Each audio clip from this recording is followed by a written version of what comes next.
Thank you, Mr. Adams. Mr. Johnson. Hi, how you guys doing? Senators?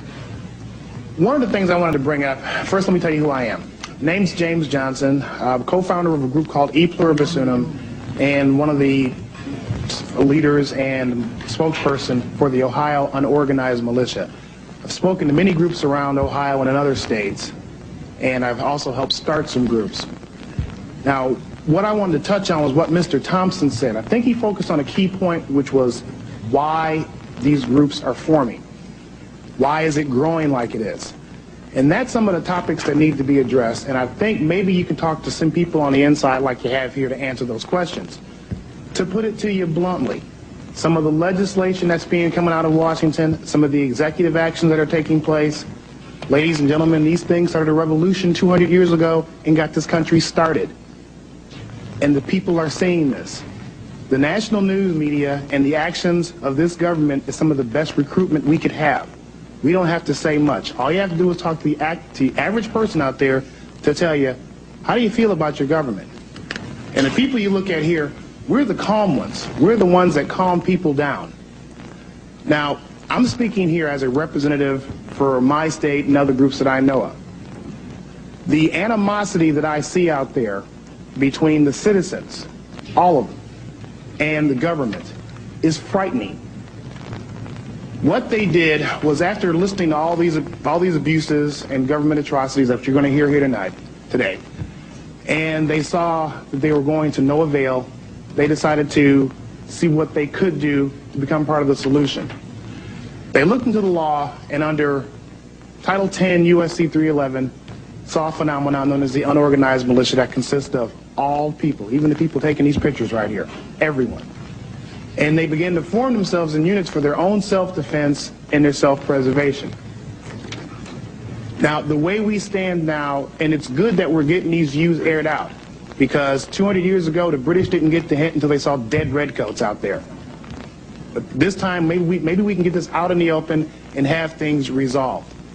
Because I feel, and it's concerning to me, and I'm being sincerely honest, that with the increasing polarization between the tax-paying public out here and what goes on, not only in here, but certain state governments, that the only thing standing between some of the current legislation being contemplated and armed conflict is time. It's one of the reasons I got in this movement, to help prevent that. Now, you can see from the last 2 years of sales from the firearms producers in this country, this nation is probably one of the most heavily armed forces on earth. And I have heard more and more people say, if one of these black-suited, armor-wearing, state-sponsored terrorists come kicking down my door, I'm going to blow somebody away. They don't call themselves militia. They don't even call themselves patriots. They call themselves American citizens who are getting tired of confiscatory tax rates, increasingly legislation, increasingly heavy regulations, which is, they believe, are leading them down a path to involuntary servitude. And one of the slogans that's been going around, especially in Ohio, is what I've been telling people, for those who think that this is just primarily an angry white male movement, is that if our ancestors would have been armed, they would not have been slaves. That's why people are getting armed. Not so much with firepower. That's not the thing that makes it dangerous. What makes it dangerous is that they're being armed with knowledge. What you're going to see is a growing number of citizens, and you're seeing that now, that's why we're here, move away from the authority that is here in the Beltway, and begin to create their own constitutional authority. You're going to begin to see this in the resurgence of the common law courts. You're going to begin to receive this, and I'm going to summarize here, in the formation of the militias. That's what came first to defend ourselves. But you're also going to see this on the legislative venue. You're going to see your own candidates in our own elections, and hopefully that we can become a system which will attract others into a more constitutional-based system. Thank you very much. Now, we advocate that more than everything, voting. But we seem to have a problem here during these campaigns when all of these wonderful politicians, God love them, say whatever they're going to say, and they get inside the Beltway and everything is, how do we say, politics as usual. Now, what's going on as this trend continues, and you guys got to listen to this, you're pushing people's backs against the wall out there.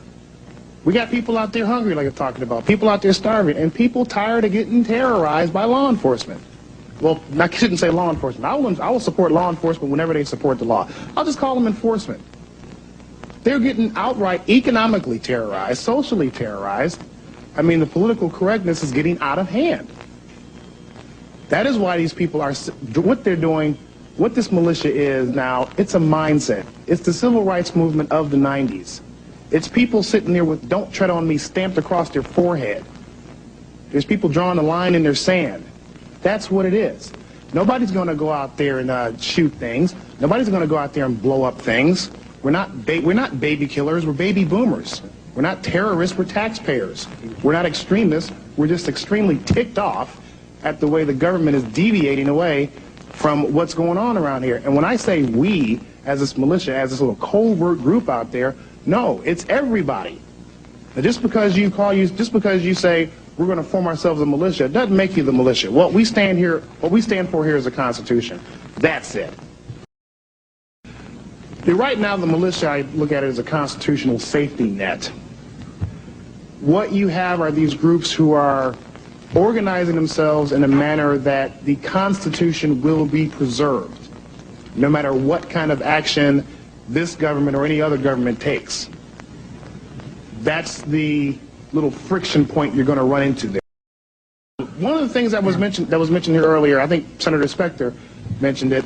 He said, were the militias a threat to the federal government? And I says, gee, you walk outside of 495 and the question's the other way around. Is the government a threat to the militia? The militia is everybody. It's just a law in which people form themselves a group to self-defense and for their security. Okay? It's not to wage war. But if a war is waged, these groups plan on winning. And let me tell you something else. Speaking of this, you're saying should this be looked into? It's a mindset. I was at a gun range earlier this year, and they happened to be firing machine guns that they owned lawfully. And we have people, I'm talking law enforcement, I'm talking military, we have a lot of sympathetic people in those branches who all were down there with their firearms and with the awesome display of firepower that I saw down there, and that was just one iota of it. Okay? I say this sincerely, I don't mean to direct this at anybody here, but a lot of people see what's coming down. They see some of the executive orders that are being thrown at them, some of the statements that are being made directed toward the American public. When you hear things about, there was a survey out in 29 Palms, California, in which military officers were asked, if necessary, would they shoot on Americans who refuse to give up their firearms. In any other country, that constitutes a serious threat. Military is not to be used with law enforcement. And there are certain inalienable rights people just aren't going to give up. This is the problem we face here. Even if you say, hey, this is a real bad idea, these guys are a bad idea, and we ought to go just stomp their heads in, you got a problem because they're going to shoot back. And I can tell when those other officers were up here, it was a serious concern. Even though, hey, we all want to preserve our constitutional rights, okay? If there's nuts out there, heck, we'll probably find them before you do and turn them over to you. But as far as the mainstream approach of this thing, and when we hear about some of the plans or ideas that they would like to see happen to us, okay, now I have seen them take place. For instance, I'm talking about Brunswick, Ohio. We had one gentleman who got his door knocked on. He said, no, go back and get a warrant. It's under the Constitution. Get a warrant, get probable cause. Okay, the result was he kicked his door in 7 times. So this person with a legally owned weapon shot him. She said it was a police officer. If a police officer kicks down my door with no warrant, no probable cause, what am I supposed to do? Incidents like that have happened throughout the course of history. Will continue to happen. Let me talk about the racist aspect now. It's getting old. I'm getting real tired of being called a Klan member. I'm getting tired of being called a member of the Aryan Nations group. I spoke 2 weeks ago down at the Lincoln Memorial along with 2 other black people and the Jews for the Preservation of Firearms, and I believe there was somebody else Jewish who helped organize it, and the reports came out that a racist, anti-Semitic militia group held a rally on the Lincoln Memorial. Are these people blind, or is there an agenda afoot here? Okay? There are more black people showing up every day. A lot of the things that these people sit around in these meetings, these so-called right-wing wackos, and talk about, happen daily in black communities. And black communities know this.